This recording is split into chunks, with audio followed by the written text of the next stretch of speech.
Yes, Yeah, just I'm going. Thank you. So actually, it's my concept, and the concept I'm working on it, that AI-based diagnostic aid for multimodal medical data. Actually, the actually it's a I mean, if this work implement properly in medical industry, so it will be a revolution in the medical industry, because means see, okay, there will not be any need for the second opinion in case of some critical disease, and some critical analysis or some critical decision making is required. uh, so actually, AI based diagnostic aid for multimodal medical data, like imaging data, and your laboratory data.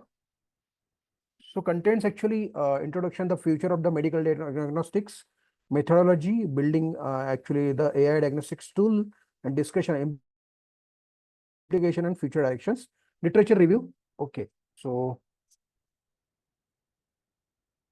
just a minute. The future of the medical diagnostics. Actually, the traditional diagnostics methods often analyze the medical data in silos, limiting their effectiveness and failing to capture the full patient picture. And this is an integrated AI system that simultaneously analyzes the medical images and lab results, and it offers a more holistic and accurate diagnostic approach. Okay, so actually, let me, yeah, and just minutes, just I'm minimizing this window. Okay, and enhanced diagnostic accuracy, medical errors through the opinions, through second in opinion, actually, early identified with the patterns and risk factors. Objective is that key, developing an AI diagnostic aid to create an AI tool capable of analyzing the multimodal medical data, means of course imaging and laboratory data together for the improved disease diagnosis. Contribution is that addition, actually I'm addressing the implementation barriers, like overcoming challenges like data heterogeneity and interpretability that hinder the adoption of multimodal AI system in medicines. And the novelty of the AI system is it combines the CNN for the image processing, and for the laboratory data, it uses the machine learning for the interpretation to have the comprehensive diagnosis. So literally, we will work. I will see the literature review actually.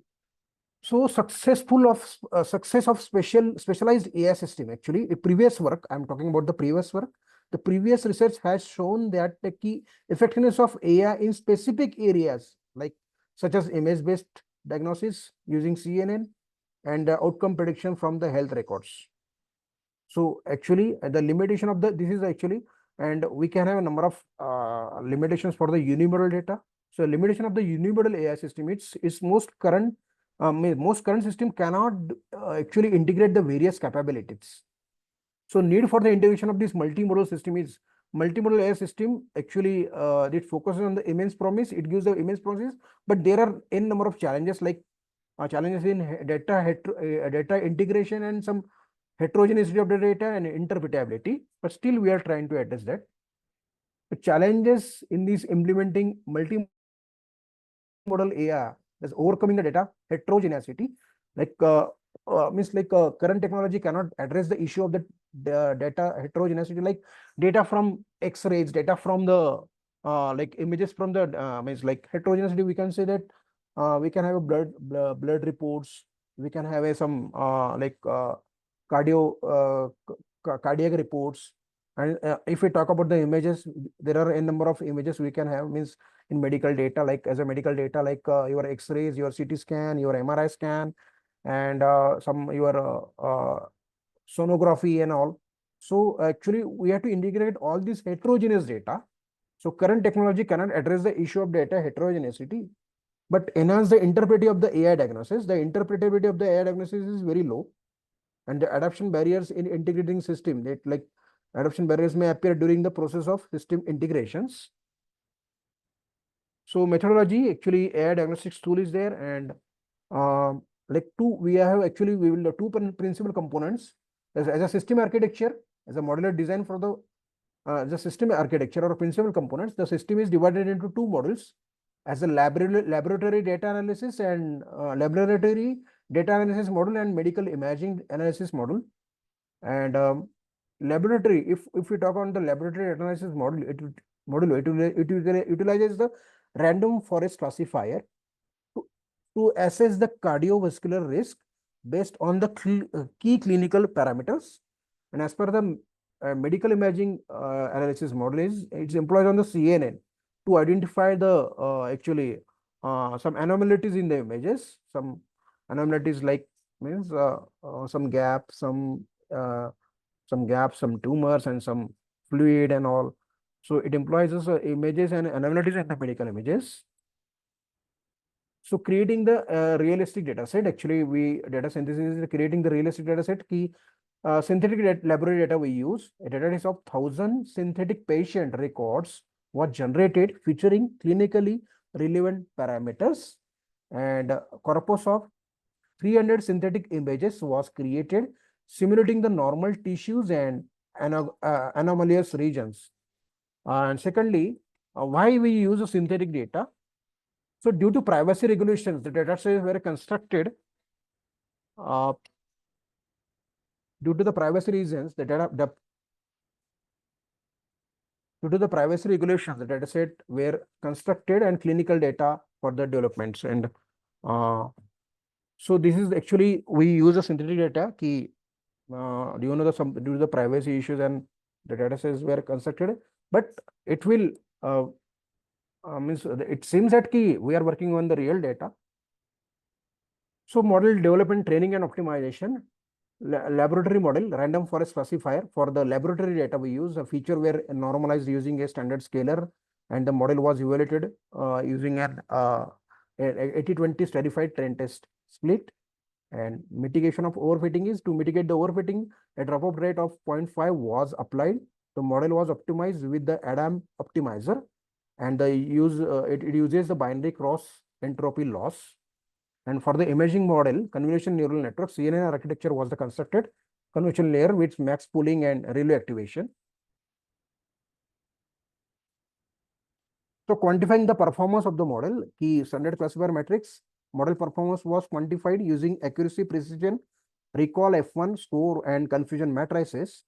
So importance of the robot matrix is it ensures through the validation of the model's ability to accurately and reliably diagnose the medical conditions.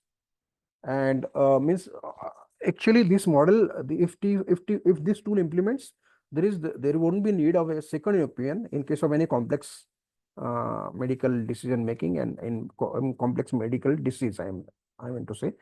And additional analysis are like additional analyzer that include the feature importance that actually the random forest and it trains the visualization for the CNN. So actually we see the results actually how the results are working. There we are getting this result. These are the features actually for the laboratory data. Feature importance is for the cardiovascular risk prediction. So cholesterol is there, blood pressure, glucose, BMI, age, hemoglobin, and white blood cells. But these are the important features like cholesterol, blood pressure, glucose, BMI, age, and hemoglobin. These are dominating actually. These are the dominating factors in predicting the risk actually. So these are the results. Cardiovascular risk prediction. We are getting the high risk confidence 0.98, and risk factors are if the age is like greater than 60, 62, cholesterol level is 240, glucose is 110, and blood pressure is 145, and BMI is 29. And I'm talking about the glucose 110. That is a fasting glucose, not a. So while blood cells are 8500. If we are getting such kind of medical circumstances or medical parameters we are getting for the patients, so that we can see that the patient is at the high risk. And these are the metric accuracy interpretation key. For the accuracy, excellent diagnostic performance, we are getting 90% accuracy. And therefore we are getting F1 score macro average 90% balanced performance across both the classes, and weighted average F1 score 90% consistent performance considering the class distribution, male, female, and all. Okay, sorry, not for male, female, actually high risk and low risk. I'm sorry, low risk and high risk. These are the class distribution, consistent performance in the considering the class distribution and the weighted average performance score. So these are the performance metrics by the risk class, and these are the class distribution in actually as per the risk, and these are the model accuracy. We build the model, and just a minute, we actually go on some images. So these are some images of the medical imaging and what we're talking about. So we are getting.